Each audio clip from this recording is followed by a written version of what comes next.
Hello guys, welcome to logical study YouTube channel. तो आज हम जो क्वेश्चन पढ़ने वाले हैं तुम्हारे पास दिया है -5 की whole power a equal to 5।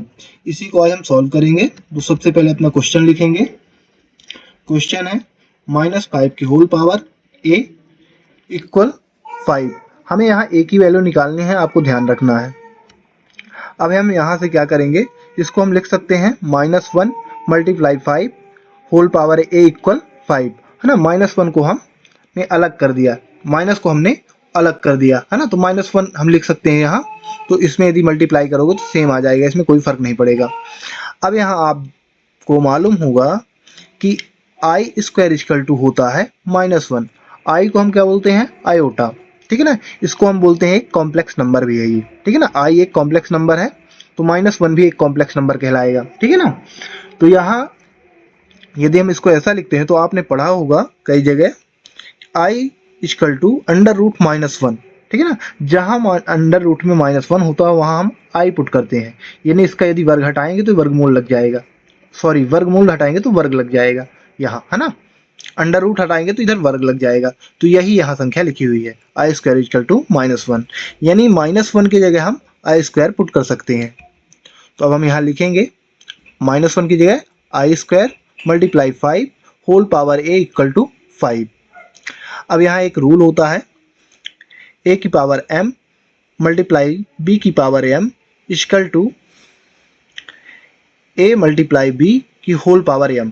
हमें इस फॉर्म में दिया हुआ है ये वैल्यू, यानी हम इसको इस फॉर्म में लिख सकते हैं, है ना। ये पावर को डिस्ट्रीब्यूट कर सकते हैं इन दोनों वैल्यू के साथ।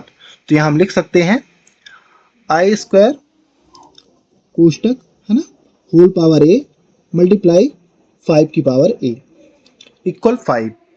अब यहाँ हमारे पास ये वैल्यू आ चुकी है। तो यहाँ आपने पढ़ा होगा कि आपस में जो घात होती है ना, पावर होती है, वो मल्टीप्लाई हो जाती है ना। ये घातांक का नियम, एक्सपोनेंशियल रूल। तो यहाँ लिख सकते हैं हम इसको आई की power 2a multiply 5a equal to, है ना, 5 की पावर a इक्वल टू 5। अब यहाँ आपको क्या करना है कि यहाँ से आपको लॉगरिथम की प्रॉपर्टीज लगा देना है। तो यहाँ हम लिख सकते हैं लॉग, और इसको कोष्टक में आई की पावर 2a मल्टीप्लाई 5 की पावर a कोष्टक इक्वल लॉग 5, ठीक है ना। दोनों तरफ हमने क्या ले लिया, लॉग ले लिया। अब जब लॉग ले लिया तो हमारे पास लॉग का फॉर्मूला होता है log m multiply n equal to log m plus log n, ठीक है ना। यदि इस फॉर्म में हमें वैल्यू रहे तो हम इस फॉर्म में लिख सकते हैं। तो हमें वैल्यू इस फॉर्म में मिल रही है तो हम इस फॉर्म में बनाएंगे। तो हम इसको लिख सकते हैं लॉग लॉग आई की पावर 2a प्लस लॉग 5 की power a equal to log 5। Same उतार लेंगे इसको।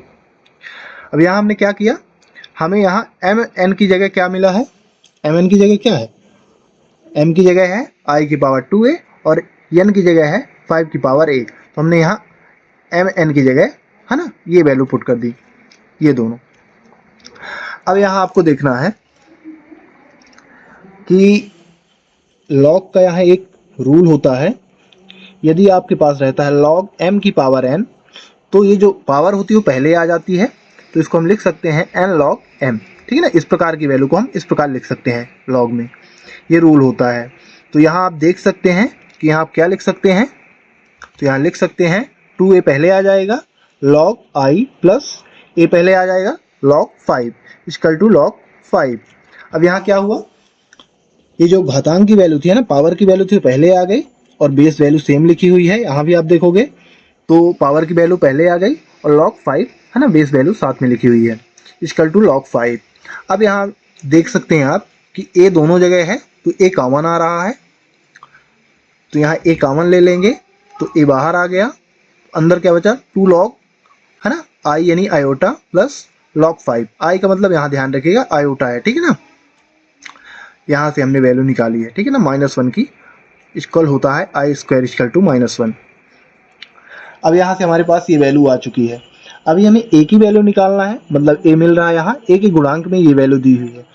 तो यहाँ एक रूल होता है, आप जानते होंगे कि जो भी किसी की संख्या है, मतलब किसी भी संख्या की गुणे की संख्या जो होती है ना, कोफिशिएंट होता है, उसका गुणांक होता है, वो यदि हम अपोजिट साइड में उसको ले जाएं तो बटे में जाता है ना, डिवाइड में जाता है, जो अपोजिट साइड में संख्या होती है।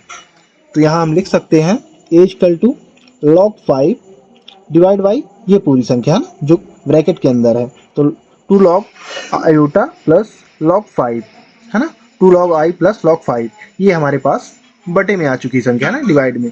तो यही हमारा ए का जो होगा आंसर होगा, फाइनल आंसर। अब इसको आप कह सकते हैं कि यहाँ हमने इमेजिनरी कॉम्प्लेक्स नंबर लिया है, तो ये आंसर भी जो है तो ये एक इमेजिनरी आंसर आप बोल सकते हैं, ठीक है ना। ये इसका रियल आंसर, रियल सॉल्यूशन नहीं होगा, क्योंकि हमने यहाँ लिया है आयोटा, ठीक है ना, और आई को आप जानते हैं कि इमेजिनरी कॉम्प्लेक्स नंबर ये होता है, ठीक है ना। तो इस प्रकार से यदि हम आयोटा लेके इसको सॉल्व करते हैं तो हमें ये आंसर प्राप्त होता है। तो गाइस आशा करता हूँ कि ये क्वेश्चन आपको अच्छी तरह समझ में आ गया होगा। इसी प्रकार मैथ्स से रिलेटेड वीडियो देखने के लिए हमारे चैनल को सब्सक्राइब करें, लाइक करें, जो भी आपके क्वेश्चन रहे कमेंट बॉक्स में कमेंट करें, उनके आंसर आपको प्रोवाइड करा दिए जाएंगे। जय हिंद, जय भारत।